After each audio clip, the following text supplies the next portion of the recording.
Hello guys, आज हम class 9 का मैथ्स का जो पेपर 28 अक्टूबर को जो पेपर हुआ है उसकी मार्किंग स्कीम को देख रहे हैं। यहाँ सिर्फ हम आंसर्स देखेंगे और आप अपने आंसर यहाँ से मैच कर सकते हैं। ये जो आंसर की है एकदम ऑफिशियल आंसर की है, यहाँ से ही आपके जो मार्क्स हैं वो चेक किए जाएंगे जो क्वेश्चन पेपर है। तो हम देखते हैं फर्स्ट क्वेश्चन का आंसर यहाँ पे सी हो जाएगा, सेकंड क्वेश्चन का आंसर बी हो जाएगा, थर्ड क्वेश्चन का 4 सेंटीमीटर। इसके और में एक क्वेश्चन दिया था जिसका आंसर डी हो जाएगा, एस एस एस यहाँ पर आंसर हो जाएगा।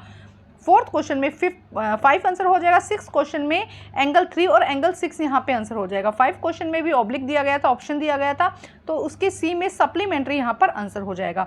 क्वेश्चन नंबर 6 में 4 आंसर हो जाएगा। यहाँ पे भी एक और दिया गया था जिसका आंसर डी हो जाएगा। तो आप अपने साथ क्वेश्चन पेपर लेके बैठिए और उस पर टिक टिक लगा कर देखिए कि आपके एक्चुअल में कितने मार्क्स बन रहे हैं और मुझे कमेंट करके जरूर बताइएगा।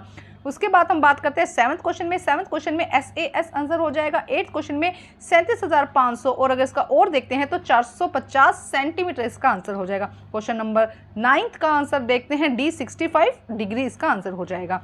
अब हम क्वेश्चन नंबर 10 की बात करते हैं। क्वेश्चन नंबर 10 में डी आंसर करेक्ट हो जाएगा, sometime rational and sometime irrational. Question number 11 में बी आंसर करेक्ट हो जाएगा 24 डिग्री।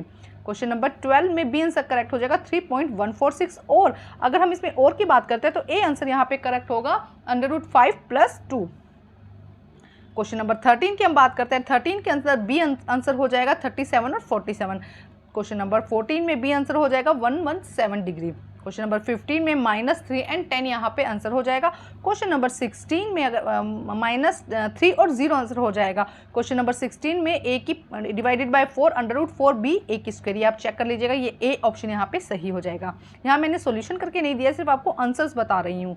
क्वेश्चन नंबर 17 में आंसर हो जाएगा, 17 के 1 में आंसर हो जाएगा ए, 17 के 2 में डी आंसर हो जाएगा, 17 के 3 में बी आंसर हो जाएगा, 17 के 4th में डी, 17 के 5th में डी आंसर हो जाएगा, ये आप चेक कर लीजिएगा। इसके बाद 18th क्वेश्चन देखते हैं। 18th क्वेश्चन के फर्स्ट में डी आंसर करेक्ट होगा 180 मीटर, सेकंड में बी आंसर 90 मीटर, थर्ड में 72 मीटर स्क्वायर हो जाएगा, फोर्थ में 36 एंड फिफ्थ में 7,200 इसका रुपीज़ इसका आंसर हो जाएगा। अब हम क्वेश्चन 19 की बात करते हैं। क्वेश्चन 19 में ए का आंसर हो जाएगा MH और बी का आंसर हो जाएगा none of these, D answer यहाँ पे करेक्ट होगा। अगर हम थर्ड की बात करते हैं तो थर्ड में डी 32 डी क्वेश्चन जो है उसमें DL और UP आंसर करेक्ट होगा और फिफ्थ में 36 एंड 98 यहाँ पे आंसर करेक्ट हो जाएगा।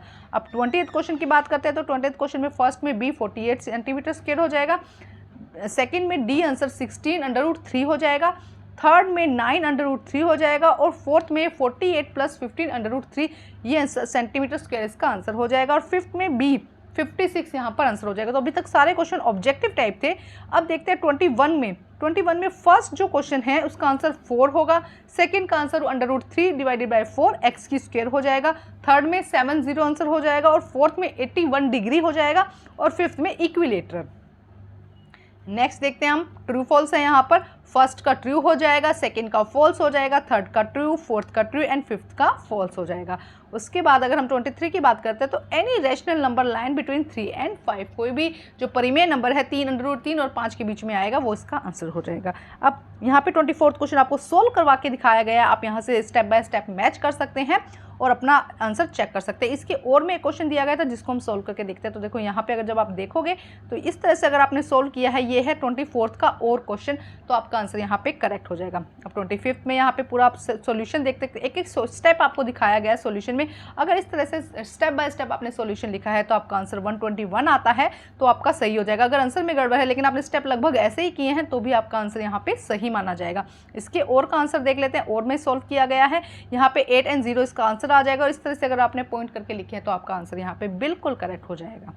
अब हम बात करते हैं क्वेश्चन नंबर 26 की। क्वेश्चन नंबर 26 में अगर हम देखते हैं तो थोड़ा सा लेंथी क्वेश्चन है 26। तो यहाँ से देखिए इस तरह से आपको लीनियर पेयर लेना था, फिर लीनियर पेयर 180 डिग्री बताना था। यहाँ पे गिवन दिया गया था, उसको लेके पूरा side opposite equal side AB = AC को आपको प्रूव करना था। तो ये आंसर आपका क्या हो जाएगा, क्लियर हो जाएगा। इस तरह से अगर आपने लिखा है तो कोई भी आपके नंबर काट नहीं सकता। इसके और में क्वेश्चन दिया गया था जिसको इन स्टेप्स के साथ में आपको क्या करना था, पूरा का पूरा यूज़ करना था। एंगल ABC 180 के इक्वल होता है, उसके बाद उसमें आपने एंगल निकालना था, C का एंगल निकाला था तो 60 डिग्री यहाँ पे आंसर हो जाएगा। उसके बाद 27 की बात करते हैं तो 27 में भी देखिए इस तरह से फर्स्ट आपको स्टेप लिखने हैं और ये देखिए इस 27 का कंप्लीट आंसर यहीं पे कंप्लीट होता है, आंसर आपका आ जाएगा 60 डिग्री। नेक्स्ट देखते हैं 28 क्वेश्चन। 28 क्वेश्चन में अगर हम बात करते हैं तो 28 इस तरह से आपको पूरे स्टेप लिखने थे 28 में, और 140 आपका लास्ट में आंसर आना चाहिए। 7x इक्वल किसके हो जाएगा, 140 डिग्री की। अब हम बात करते हैं यहाँ पर नेक्स्ट क्वेश्चन की। नेक्स्ट क्वेश्चन में अगर हम बात करते हैं तो देखो पूरे तरह से सॉल्व करके लास्ट में अगर आपका 60 डिग्री आंसर आ रहा है, यहाँ पे स्टेप एक एक स्टेप आपको दिया गया है, आप अच्छे से चेक कर लीजिएगा। 29 क्वेश्चन देखो पूरी अगर हम सॉल्व करके दिखाते हैं तो पूरी तरीके से 29 क्वेश्चन जो है यहाँ पे आपका सॉल्व किया गया है। आप एक एक स्टेप से उसको अच्छे से सॉल्व कर लीजिएगा, देख लीजिएगा कि आपका आंसर इसी तरह से आ रहा है। देखिए पूरा यहाँ तक 29 हो गया। अब हम देखते हैं 30th क्वेश्चन भी। देखो पूरी तरह से क्या कहा गया है कि फर्स्ट किलोमीटर में फेयर कितना है, 10 रुपीज़, सब किलोमीटर 4, मतलब टोटली फेयर कितना है हमें निकालना है, टोटल डिस्टेंस हमको निकालना है। तो ये इक्वेशन बन गई और इस इक्वेशन के अकॉर्डिंग क्वेश्चन को सोल्व करना है। 31st क्वेश्चन जो है उसके अंदर देखिए इस तरह से पूरे एक एक स्टेप लिखने हैं आपको, लीनियर पेयर बताना है, वर्टिकल अपोजिट एंगल बताना है, और उसके बाद आपको जब सम करेंगे तो आपका आंसर 72 डिग्री यहाँ पे आपका इसका आंसर आ जाएगा। उसके बाद 32 की बात करते हैं तो इस तरह से फॉर्मूला लगा के आपको पूरा क्वेश्चन सॉल्व करना है, और लास्ट में अगर हम बात करते हैं तो 24 आपका यहाँ पर आंसर आ जाएगा। नेक्स्ट इसके और में क्वेश्चन दिया गया था, उसको भी इसी फॉर्मूले से लगभग शेयर करेंगे, हम सॉल्व करेंगे, और 126 यहाँ पे हमारा आंसर आ जाएगा। नेक्स्ट देखते हैं हम। नेक्स्ट देखिए आगे पूरा इसको सॉल्व करके इसके 6 मंथ का रेंट भी निकालना था, तो 3,78,000 यहाँ पे आंसर आ जाएगा। 33 की अगर हम बात करते हैं तो 33 में आपको करेक्ट रिप्रेजेंटेशन देनी थी √5.6 की, तो आप ये कर सकते हैं क्वेश्चन। इसके बाद में अगर 34 की बात करते हैं तो इस तरह से पूरा को इंटीरियर एंगल आपको यहाँ पे दिखाना था, रिप्रेजेंट करना था, तो इसको देखो इस तरह से आप सॉल्व करेंगे। आगे यहाँ पे पूरा सोल्यूशन दिया गया है, स्टेप बाय स्टेप आप चेक कीजिए, और लास्ट में जब आपका 60 डिग्री एंगल आ जाएगा तो वो आपका करेक्ट आंसर हो जाएगा। 35 की बात करते हैं तो 35 में 37 एंड -3 -7 आपको रिप्रेजेंट करना था, ये आंसर आपका करेक्ट हो जाएगा। यहाँ पे करेक्ट प्रूफ और थ्योरम आपको देनी थी 36 के अंदर, इसके और में क्वेश्चन दिया गया था जिसको आपको सॉल्व करना है। तो देखिए ये स्टेप आपको यहाँ पर लिखने हैं और प्रूव करना है कि क्या ये दोनों इक्वल है। अगर आपने इस तरह से प्रूव किया है तो आंसर सही है। 37 की बात करते हैं तो 37 में आपको क्या करना है, पूरी कैलकुलेशन करनी है, 204 आपका आंसर हो जाएगा। उसके बाद में आपको क्या करना है, एरिया टाइल्स निकालनी है, तो कितना आ जाएगा 1868 आंसर हो जाएगा। उसके 38 में आपको क्या करना है, करेक्ट रिप्रेजेंटेशन देनी है और हिस्टोग्राम की रिप्रेजेंटेशन देनी है, और उसके बाद में यहाँ पर आंसर देना है 184 आपका आंसर हो जाएगा। 39 क्वेश्चन की बात करते हैं तो पूरा इसको सोल्व करना है, एक एक स्टेप को सोल्व करना है, तो लास्ट में आपका आंसर यहाँ पे कितना आ जाएगा, 2 आंसर आपका यहाँ पे करेक्ट हो जाएगा। इसके और में एक क्वेश्चन दिया गया है जिसे भी आपको अच्छे AB सोल्व करना है, और लास्ट में जो आपका आंसर है वो यहाँ पे बोथ साइड को कट करके सब कुछ इक्वल करने के बाद में लास्ट में आपको क्या प्रूव कर देना है, bx² - ax + b = 0। Thank you guys.